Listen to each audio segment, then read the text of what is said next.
আমরা অবশ্যই হয়তো মানব চাষবাসী সভ্যতার প্রথম ধাপ আগুনের পর। আদি যুগে এই নাঙ্গলের আবিষ্কার। আগে মানুষেরা এই নাঙ্গল টানতো, পরে কাজের সুবিধা দিয়ে পশু ব্যবহার করতে শিখলো মানুষ, এবং পশুপালন করে পশু দিয়ে চাষবাস শুরু করেছিল। আজকে সেটা হারার মুখে আমাদের গ্রাম বাংলার। আমাদের গ্রাম বাংলা থেকে হারিয়ে যাওয়া এক সম্পদ, যা প্রায় হারতে বসার মুখেই। হয়তো এর বিকল্প আমরা অনেক ভালো পেয়েছি। কলের লাঙ্গল পেয়েছি, রোটাভেটর পেয়েছি, এবং আরও অনেক কিছু পেয়েছি। কিন্তু এর বিকল্প কৃষিতে হয়তো অনেক বিপ্লবী এসেছে, অনেক কিছুই অসম্ভবকে সম্ভব করে দেখিয়ে।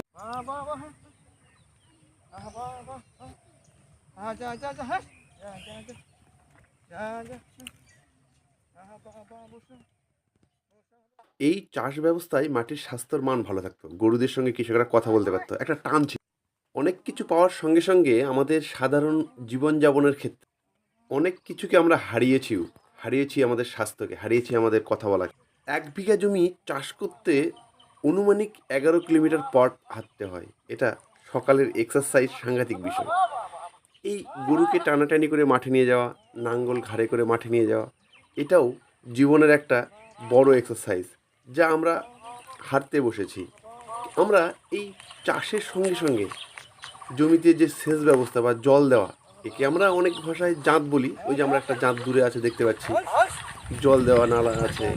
অ্যাকচুয়ালি এখানে এই যে পরিমাণ ভিটাটা, সেই ভিটাটা প্রাকৃতিক উপায়ে, প্রাকৃতিকভাবে গোবর সার দিয়েই এখানে টোটাল চাষটাই করে এনারা।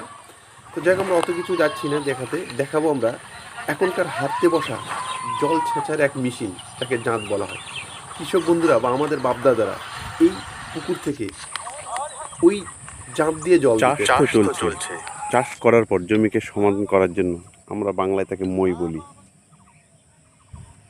এই সেই মই। এই মই দিয়ে এই জমিকে সমান করানো। এই সম্পদগুলোকে হয়তো আমরা আর ফিরে আনতে পারবো না, কারণ আমরা এই একটা প্রজন্মকে হারিয়ে ফেলেছি। কিন্তু আমাদের স্মৃতি হয়ে থাকবে এই সম্পদগুলো। যাই হোক, সকলকে ভিডিওটি দেখার জন্য অসংখ্য ধন্যবাদ।